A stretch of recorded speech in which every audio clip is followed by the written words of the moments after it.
नमस्कार। CTET EVS का syllabus देखकर अक्सर लगता है कि ये तो काफी सीधा साधा है ना? लेकिन असल में इसमें एक छिपा हुआ ब्लूप्रिंट है, एक ऐसा कोड जिसे 90% उम्मीदवार समझ ही नहीं पाते। तो आज हम मिलकर इसी कोड को क्रैक करने वाले हैं। तो चलिए शुरुआत ही एक चुनौती से करते हैं जो ज्यादातर भावी शिक्षकों को उलझा देती है। जरा ध्यान से सोचिए, इनमें से कौन सा ईवीएस सिलेबस का मुख्य विषय यानी मेन थीम नहीं है? ए भोजन, बी पौधे, सी पानी या डी आवास? सोच लिया अपना जवाब? अगर आपने पौधे चुना है तो आपका जवाब बिल्कुल सही है, लेकिन आप उन बहुत कम लोगों में से हैं जो इस बात को पकड़ पाए।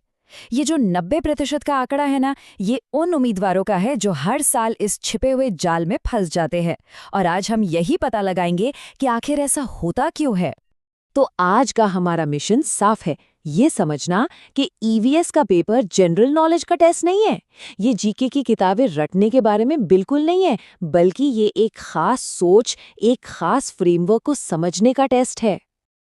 देखिए, पहला कदम है अपने नजरिए में एक बहुत बड़ा बदलाव लाना। हमें अलग अलग सब्जेक्ट्स के तौर पर सोचना बंद करना होगा, जैसे कि साइंस, सोशल साइंस, ज्योग्राफी।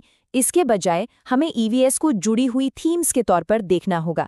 ठीक वैसे ही जैसे एक बच्चा अपनी दुनिया को एक पूरी चीज की तरह देखता है, टुकड़ों में नहीं। तो सवाल ये उठता है कि एनसीईआरटी ने छोटे बच्चों के लिए सब्जेक्ट्स के बजाय थीम्स को ही क्यों चुना? इसके पीछे की फिलॉसफी क्या है? जवाब इस एक लाइन में छिपा है। एक बच्चा दुनिया को एक जुड़ी हुई इकाई के रूप में देखता है, अलग अलग विषयों में नहीं। वो एक पेड़ देखता है, बॉटनी नहीं। मतलब पॉइंट ये है कि बच्चे के लिए सीखने का ये सबसे नेचुरल तरीका है, जहां हर चीज उसके आसपास के माहौल से जुड़ी होती है। और यही सोच हमें इस सिलेबस के 6 स्तंभों यानी 6 पिलर्स में से सबसे पहले और सबसे जरूरी पिलर पर ले आती है, परिवार और मित्र। और यहीं पर देखिए, हमारे उस शुरुआती सवाल का जवाब मिल जाता है। पौधे और जानवर असल में अलग अलग मेन थीम्स हैं ही नहीं, वो तो परिवार और मित्र वाले मेन थीम के अंदर आने वाले सिर्फ सब थीम्स हैं। दिलचस्प है ना? ये नजरिया ही सिलेबस के डिजाइन को समझने की चाबी है। मतलब एक बच्चे के लिए उसका पालतू जानवर और घर के आंगन का पेड़ भी उसके परिवार का ही एक हिस्सा है। सब कुछ एक बड़े जुड़े हुए परिवार का हिस्सा माना गया है।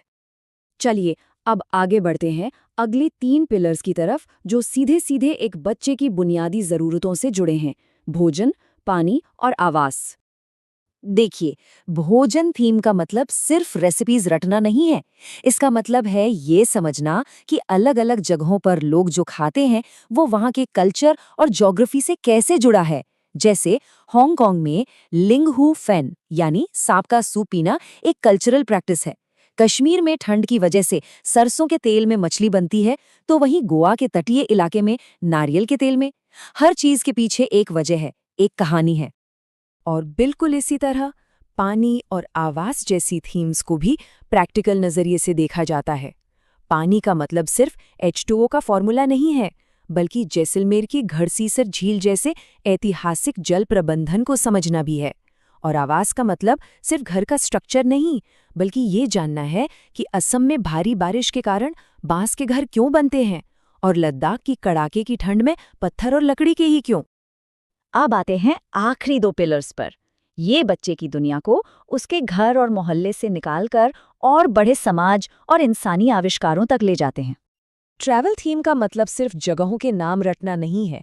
इसका असली मकसद है बच्चे के अंदर ऑब्जर्वेशन स्किल्स डेवलप करना, जैसे कि ट्रेन के टिकट पर पीएनआर नंबर और बाकी डिटेल्स को ध्यान से देखना, और अपने देश और दुनिया का एक मेंटल मैप बनाना। और आखिर में चीजें जो हम बनाते और करते हैं, अक्सर लोग इस थीम को उतनी अहमियत नहीं देते, लेकिन ये असल में भारत की जबरदस्त कल्चरल डाइवर्सिटी का एक जश्न है। इसमें तेलंगाना की पोचमपल्ली साड़ी से लेकर बिहार की मधुबनी पेंटिंग और लद्दाख की पश्मीना शॉल तक सब कुछ शामिल है।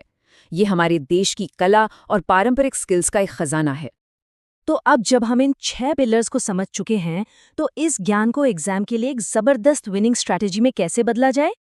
स्ट्रैटेजी बहुत ही सिंपल है, लेकिन इतनी ज्यादा पावरफुल है कि ये हर एक सवाल को देखने का आपका नजरिया ही बदल देगी। जब भी आपके सामने कोई भी सवाल आए, तो बस एक पल के लिए रुकें और सबसे पहले खुद से पूछें, कि ये सवाल इन 6 थीम्स में से किससे जुड़ता है। जैसे ही आप ये करते हैं, आपका दिमाग फालतू के फैक्ट्स को याद करने की जगह सीधे उस थीम के कोर कॉन्सेप्ट पर फोकस करने लगता है। ये आपकी सोच को एक दिशा देता है। और हाँ, ये सिर्फ कोई एग्जाम की ट्रिक नहीं है। ये तरीका नेशनल करिकुलम फ्रेमवर्क 2005 के उस मूल सिद्धांत से पूरी तरह मेल खाता है, जिसका लक्ष्य है पढ़ाई को रटने से हटाकर उसे असल जिंदगी से जोड़ना।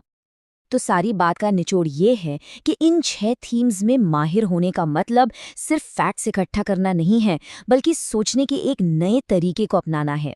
याद रखिए, ईवीएस कोई रटने वाला सब्जेक्ट नहीं है, बल्कि एक ऐसी दुनिया है जिसे महसूस करना है, खोजना है और समझना है।